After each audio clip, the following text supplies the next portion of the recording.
Okay, so let's go ahead and warp a track in Ableton. I'm going to actually bring in a whole song. I'm going to take the approach that a DJ would take as far as warping a whole song, because once you understand how to warp a whole song, pretty much anything else is going to be really simple for you. Ableton is normally pretty good at warping small loops or what have you, but full songs get a little trickier. But with the auto warp, it gets pretty easy. So the first thing I'm going to do is I'm going to go here to my C drive, and I'm going to find the file that I want to use. And I'm going to go ahead and use this file here. And as I double click, you'll see that it's analyzing that. So while it's taking time to analyze, the next thing I'm going to do is I'm going to bring in a default that I made for warping. It's an impulse file. And go right into here. And there's my warp default. Drag it into the track. Now the reason I'm dragging an extra instrument in is basically it's got a sample that I use for every song. That way, if this song conforms and matches with this kick drum, then I know that it's going to work with every other song that I've matched with this kick drum. So it's real important to be consistent with how you're going to warp your tracks and what you're going to use it as a reference.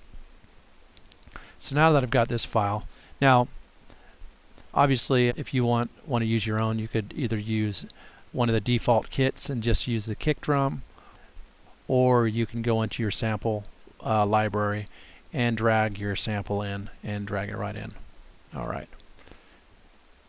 Over here in the MIDI file, I'm just going to double click to create a clip, just like so.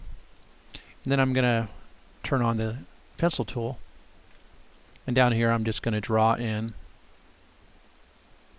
a MIDI part for the clip to play. Down here, as you can see, it has my kick sample, so I know what I'm using.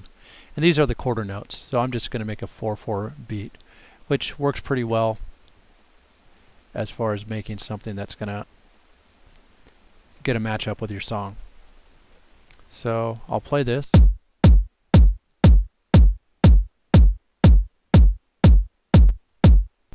And that sounds good. And let's see. Yeah, it looks like this has been analyzed, so great. So now the first thing I want to do is I want to take a look. Looks like we only needed one warp marker. Sometimes you'll see multiple. I've seen as many as 20, 30, 40 different warp markers. Basically what a warp marker does is every time your track goes off beat, it's going to correct that timing, so that basically even if you've got a drummer that doesn't play consistently at one tempo, it will conform it to that tempo even if the drummer's loose. So now I'm going to go in, basically as you see this little round icon shows up. It's a little magnifying glass, and if you left click on it and drag, it's going to get closer, and if you drag upward, it's going to zoom back in. So as you can see, this is starting a bit too early. There's empty space, so that's definitely not going to conform. If you go over here and you play these two tracks together by clicking on your scene, as you can see, that sounds like a train wreck. So I'll double click here, and I'm going to drag this warp marker.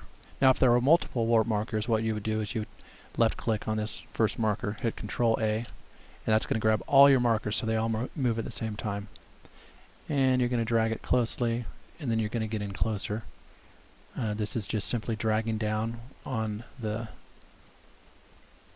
magnifying glass tool, and get in closer, drag down, and we should be pretty close here. Now when I hit play, they should be lined up. And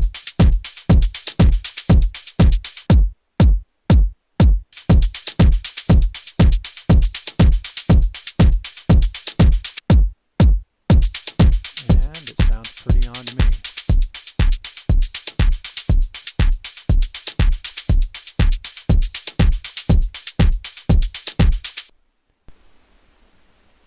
and then you just simply go over to the file, hit save, and you've warped a track.